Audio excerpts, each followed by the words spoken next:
Football is back. We started the season off big with the Dallas Cowboys playing the Philadelphia Eagles.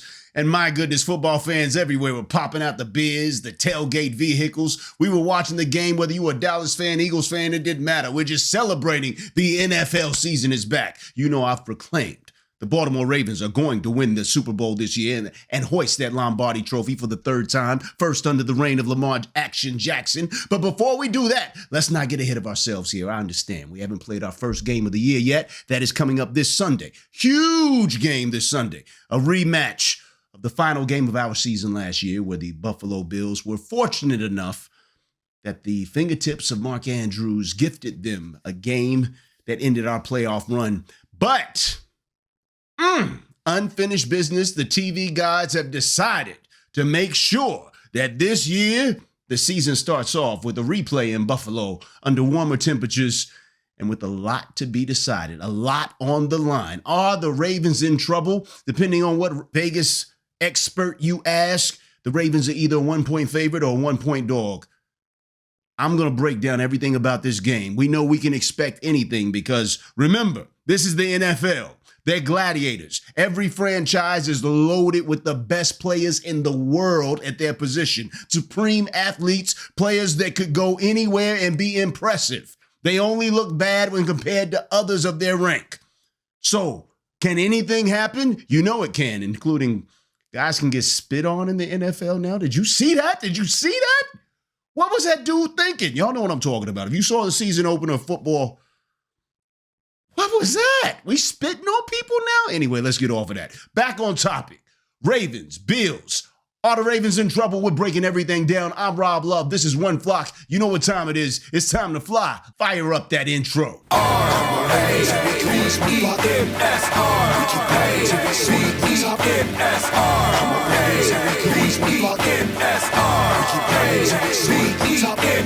Let's go Ravens, let's go Ravens, let's go Ravens, let's go Ravens. We are one flock, we are one flock, we are one flock, we are one flock. Seemed like it would never get here, didn't it? But it is here. Welcome back to One Flock. I'm your host, Rob Love. Good to have you back here with us. If this is your first time, please take a moment, hit that subscribe button, hit that like button on the video today. Go ahead and hit that bell. So every time throughout this amazing season with that Lombardi at the end, you'll be notified every time we're breaking down what's going on with the Ravens, Lamar Jackson, all the action, everything related to the NFL and this amazing season. That being said, let's dig off into what we got to talk about right now, because this is a huge game. Normally at the beginning of the season, you're not too concerned about what's going on with, these early games.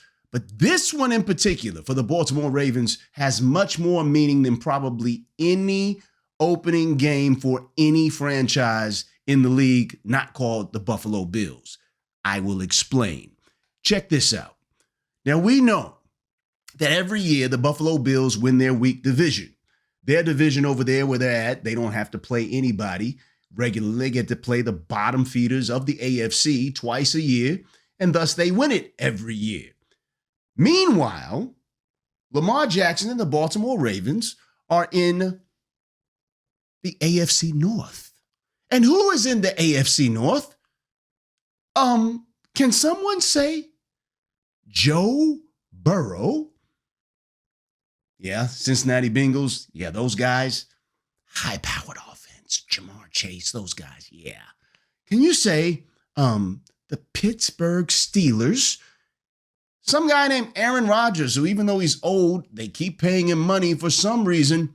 And that roster, if you haven't checked, has been loaded up. Pittsburgh Steelers win regardless. Doesn't matter who they have under center. It seems the Pittsburgh Steelers in the regular season beat up on other teams.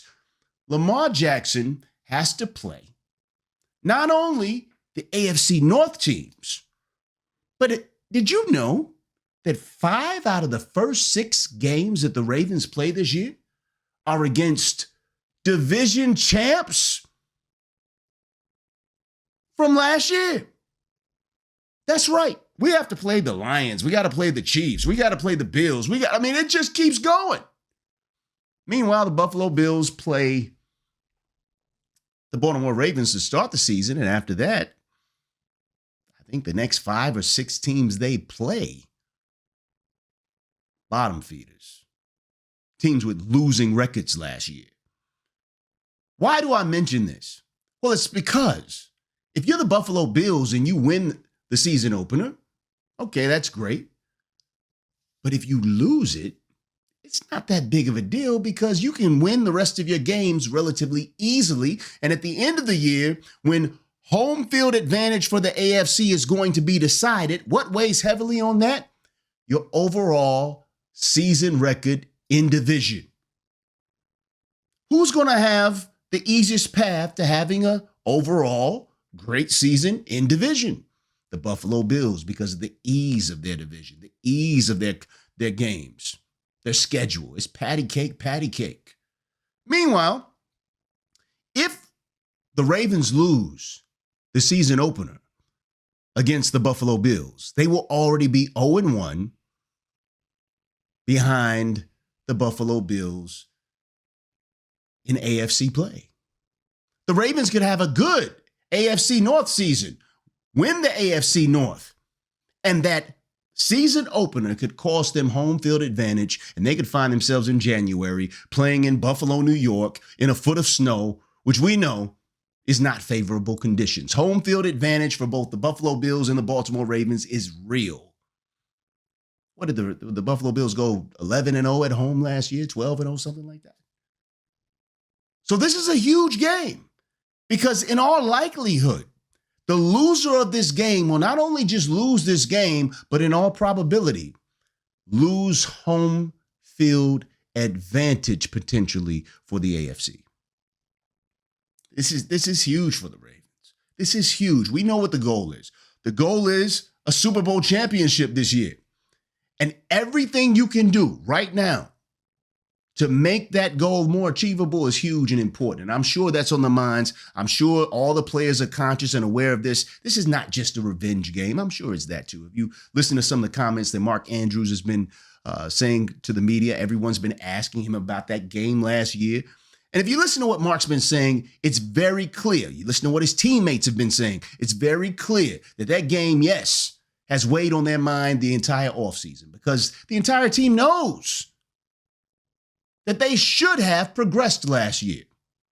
You know how they know that? Check this out. In that game last year, when the Ravens and Bills played in the playoffs, the Ravens turned the ball over 3 times. 3 times.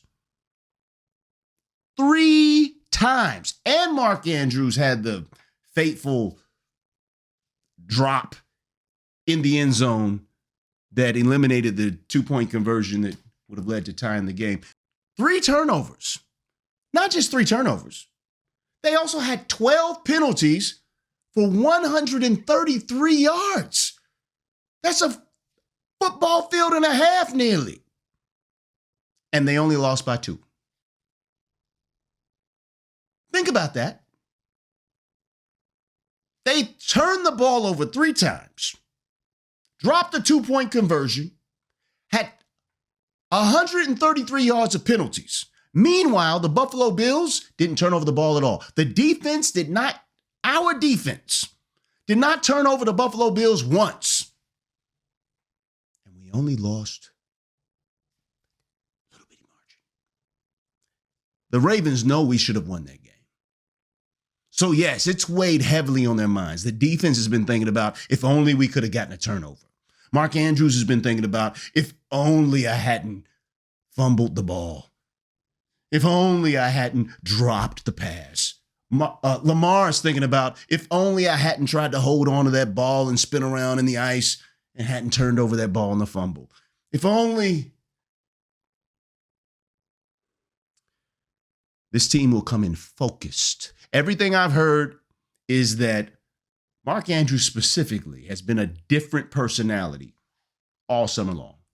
His focus has gone to a whole nother planet. Anybody that knows that followed Mark Andrews in his career prior to that game, he has been the epitome of focus. Everybody talks about how disciplined he is, how just consumed with the game he has been. And the proof is in the pudding. I mean, even on a down year last year, what do you have, 11 touchdowns? Mark Andrews, and I don't know if everybody knows this, but on TV, I don't know if you can fully appreciate what a specimen he is. Specimen. The man is almost 300 pounds of muscle and can move, hands, sticky. Well, until the playoffs last year. Mark Andrews will be ready for this game. He's zoned up and ready to go. I know sometimes there is a concern that if you think about something too much, we've seen this happen with Lamar sometimes in the past, to where if you become too focused on something, too uptight, too zoned in, that you can overthink things. But I think this team is veteran enough. Andrews is veteran enough of a player that he'll know how to not be overthink it, but just be focused enough. That's what I expect to see. And that's what we need to see, because this game is very important in setting up the Ravens for the run that I do believe they will be taking towards the Super Bowl this year. But there's some other factors that are affecting this. Let's just think about historically how the Ravens have done in season openers. How the coaches have, in some cases, it seemed like had them prepared, and in some cases, seems like they haven't. Lamar as a starter in these season openers has done very well. He's only had 2 losses. Of course, last year, who could forget the Ravens losing? But again, that wasn't so much on Lamar, was it? The penalties. I mean, we had the NFL try to make an example out of the Ravens last year against Kansas City. You remember that? They kept calling Ronnie Stanley for this new rule where his head was past the waist of the center. What? And then they never called it on the Kansas City Chiefs. A lot of funny stuff about that game. But anyhow, tons of penalty yards, and the Ravens lost a close one to the Kansas City Chiefs last year. But prior to that, Lamar had only had 1 season opener loss.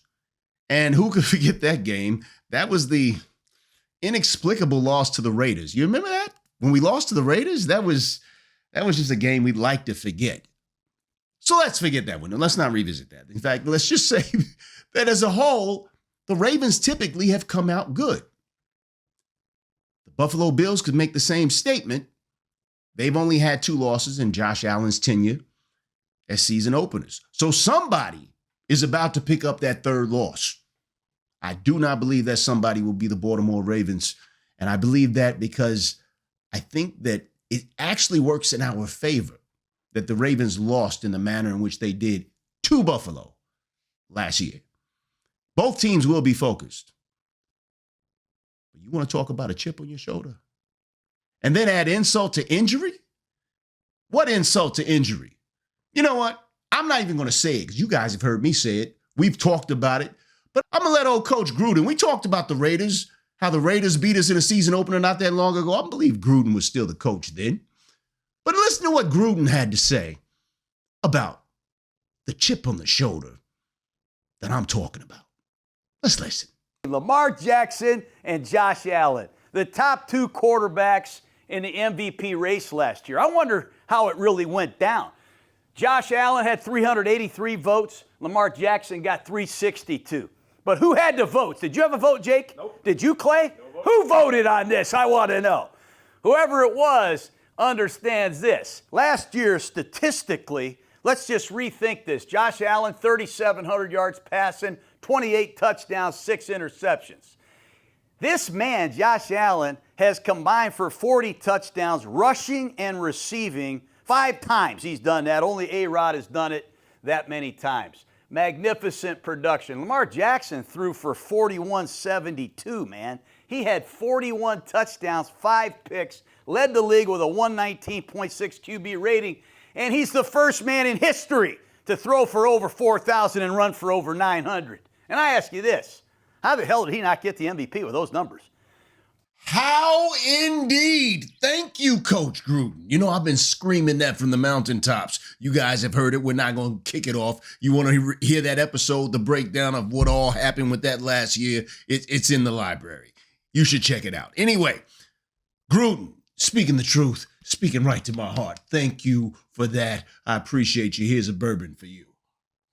Oh, that's good. Anyhow, listen, what's better than great bourbon? It's greater truth. And that's what you just heard right there. And that's the chip that Lamar Jackson, the greatest football player in the NFL today, has on his shoulder. He won't tell you that. But I assure you, when he hits the field, he's going to be like, will the real MVP please stand up? Because remember last year when these two were on the field, Lamar Jackson, he proved the point. And they spit on that. Speaking of spitting, I guess since spitting on things is okay in the NFL now, players are doing it. They spit all over Lamar's season. Lamar dominated Josh Allen in the head-to-head. He dominated him in every statistical number that a quarterback can dominate. Lamar made history. And the league voters said, poo on you, Lamar, and your history making. We're going to give it to him. Don't think that Lamar's not going to be thinking about that when he steps back out on the field. Oh, that's the MVP? That's your MVP? Let me show you what I got. Let me show you what I've already shown you, but I'm going to show you a little different this year. It's going to be a very focused Lamar Jackson, going to be a very focused team out there. That chip, unspoken, yes, because Lamar's a professional. He's not petty like that. He's going to say, you heard the interview, right? You heard the interview? They asked him, are you upset about that? He said, well, they chose to give it who they wanted to give it to.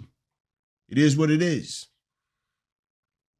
But that don't make it a non-chip matter. It is a big chip right here.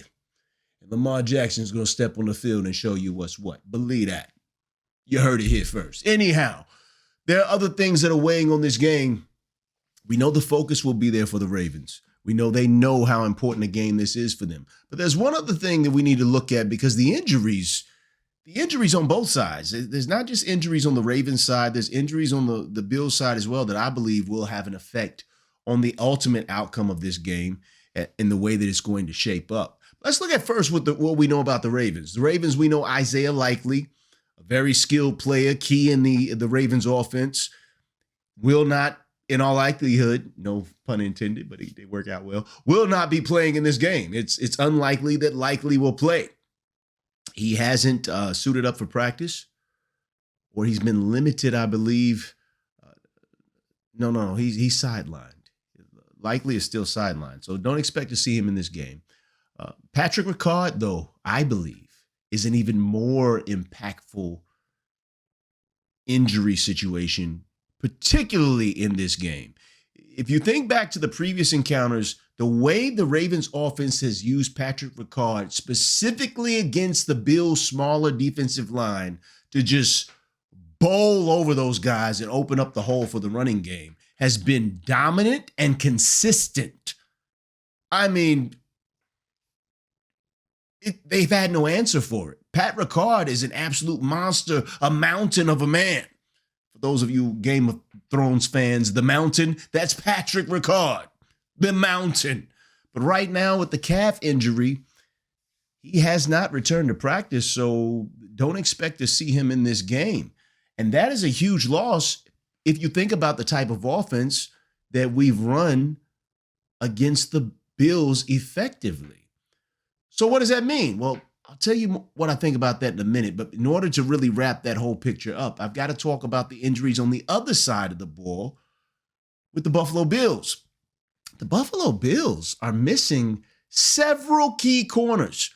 Their injury report right now, Tre'Davious White, groin injury. He didn't practice Wednesday or Thursday. His status is in the air. Christian Benford, limited with a groin injury on Wednesday. He did fully practice Thursday, but again, we're still talking about a groin injury.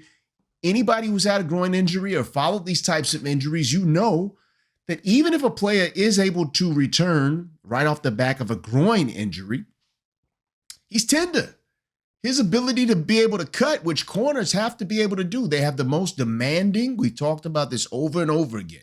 Corners have the most demanding position on a defense. And not just on a defense, on offense too. I mean, these guys have to be able to run at high rates of speed in a direction that they don't know when it's going to change because they don't know what route the receiver that they're covering is on.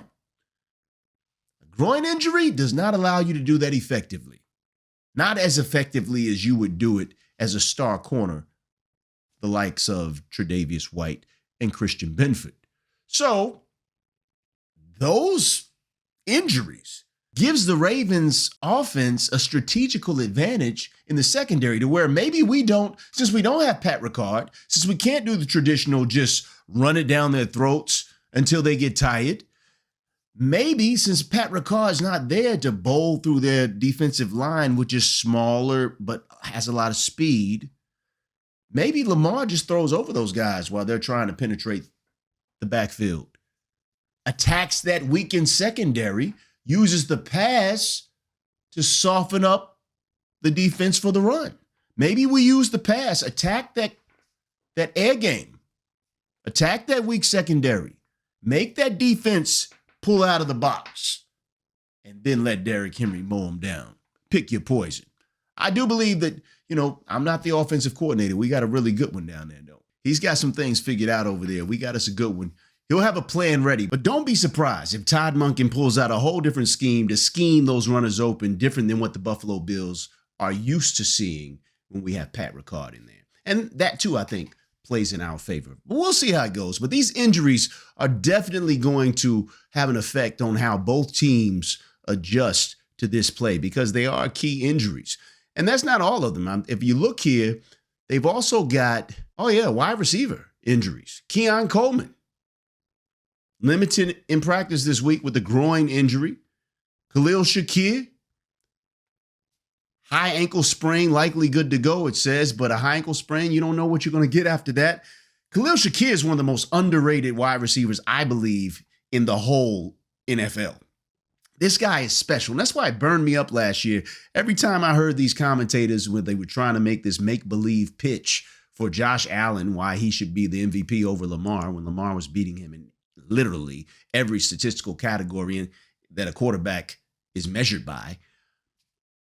They always try to say, what? Josh Allen, he doesn't have any bum. He's got nothing but bums to play with. He's just Josh Allen and a bunch of nobodies. Meanwhile, Lamar's got Derrick Henry and Bateman. And did they even watch the games? Did they not see Khalil Shakir rise and catch passes that were errant and should have been incompletions, but this guy somehow contorted his body and went up and made these contested catches of errant passes? Listen, Khalil Shakir is a special talent as a wide receiver, and if he's healthy, that's going to help Josh Allen out a lot. If he's not, coming off that high ankle sprain, if he's not able to move like he typically does and make those kinds of contested catches, especially now that he's going to be covered by an improved Ravens secondary, that could be tough on them. Tyler Bass, their kicker, hip groin soreness. What is going on with the groins on the Buffalo Bills? Are they trying to do some new TikTok challenge where all the men got to do the splits? Because the groin injuries is something's going on here. Somebody's doing, I don't know, but all these groins. Anyhow, looks like they picked up Matt Prater to cover for Tyler Bass. This gives us another advantage. Tyler Bass is a very good kicker in the NFL. He's one of the top kickers. But we know he had that off year last year. He made some uncustomary misses. But he is a weapon as a kicker. If he's not playing and Matt Prater's coming in off their practice squad, that helps us. Why? Because, we lost Tucker. Tucker's gone. But Tyler Loop, what he showed in the preseason, listen, I'm not worried about kicker at all. I think we have a weapon that is only going to get better. Tyler Loop, and for those of you who are going, well, that was just the preseason, that doesn't matter. I would agree with you if we weren't talking about kicker. You tell me, what's different for a kicker in the preseason versus during the season? It's the same goalpost. It's the same wind. It's the same rain. It's the same sun in his eye. It's the same elements that the kicker's not playing against skilled players. They got to cover him. And the challenges are different. He's not playing against the first team, second, or third team. It's him, the ball, the goalpost, and the elements. There's no difference between preseason and regular season. So what we got to see from Tyler Loop, from the way he shook off those rookie jitters, this is a rookie. Missed his first kick, shook that off, came back, nailed a longer one, 50 plus. right down the middle. Plenty of distance to go, high into the net. Then we saw him just crush kick after kick. Even when he had another miss, what did he do after that miss? Came right back, nailed it even longer. Whether it was 46 yards, 52 yards, 60-something yards. I mean, the guy down the middle, high into the net. And he's a rookie. He's only going to get better. So if their kicker is having some groin problems, and we've got this fresh young Tyler Loop, even in the kicking game, Ravens advantage. Other injury notes, Dwayne Carter, defensive tackle, he's out for the Bills for the season. He had an injured Achilles. Hope he gets better soon, is able to come back and play hopefully next season. But again, all these injuries have an effect on the game, but for me, it all says the same thing. I believe that the big takeaway from this one is those cornerback injuries that the Bills have, losing their star secondary players, plays in the Ravens' favor in terms of with this improved defense. And my goodness, we know what a monster Jair Alexander is practicing. I don't know how much of him you'll see, but we already have a stacked secondary. Those corners, we've been raving about the Ravens cornerback room. With this upgraded defense that we have, with the pressure. Remember last year, pressure is what the Ravens brought against Josh Allen. When Josh Allen has pressure on him, we sacked him multiple times last year. And what did it lead to? Him having one of his worst games of the season. We blew him out. With the pressure that you're going to see with players, new additions like Mike Green, and then improvements from players from last year, Oweh continuing to get better, Kyle Van Noy continuing to do his resurrection of the fountain of youth. This is going to be a tough game for the Bills to play. They have the number one offense in the league that they're going to have to figure out somehow how to stop, and it's only gotten better. And they're going to have to worry about doing that with their best corners not even on the field. And then their offense is going to have to go up against a defense that's arguably a lot better than what they had to play against last year. And when they played them last year, it was when this team was still trying to figure out how they were going to play with Derrick Henry. Derrick Henry was new to the offense then. He's not new anymore. They figured out exactly what to do with Derrick Henry. So again, I have a prediction for this game, and my prediction, if you haven't surmised it already, is that the Ravens are going to win this game. But by how many points? That's what people always want. How many points? I'm going to tell you how many points. The final score will be Ravens 36, Bills 17, and the game will not be that close. That score will look closer than the game actually is. That 17 that the Bills end up with will come up some of that garbage time in the fourth quarter once Lamar has taken his seat. Remember, this team knows what's at stake. This Ravens team has the big chip on the shoulder. And I think it plays in their favor big time. That they're coming off the loss last year in the very same building that they're starting off the season with this year. I think that combines with what we talked about with these injuries and with the improved Ravens roster all around.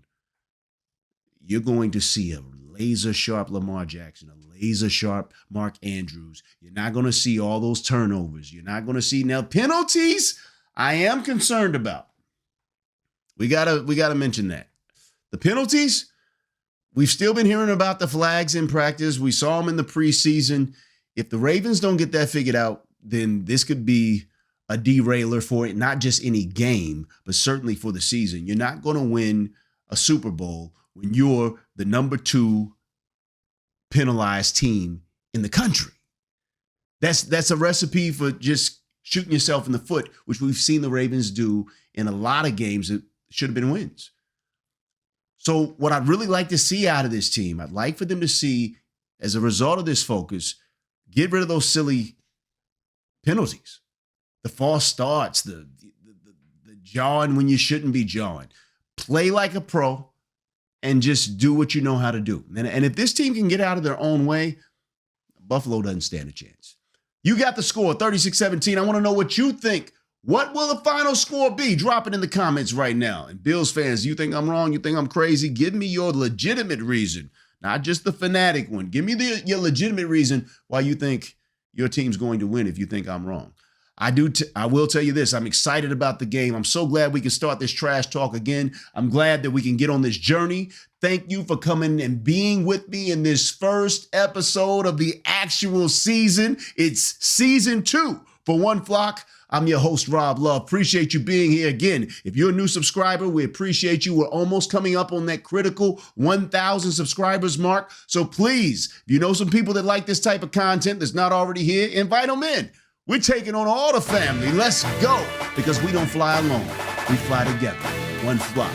For One Flock, thanks for flying with a brother. Remember, if there's one thing this world will never be too full of, that thing is love. So find somebody that needs a little bit more in their life and give it to them for me, all right? It's time to fly, y'all. I'll see you back next time. Let's get this victory. Football's back. We take the field as one flock. Come on, Ravens, here we go as one flock. We keep grinding till we soar to the top. Come on, Ravens, here we go as one flock. We keep grinding till we soar to the top. Let's go, Ravens, let's go, Ravens.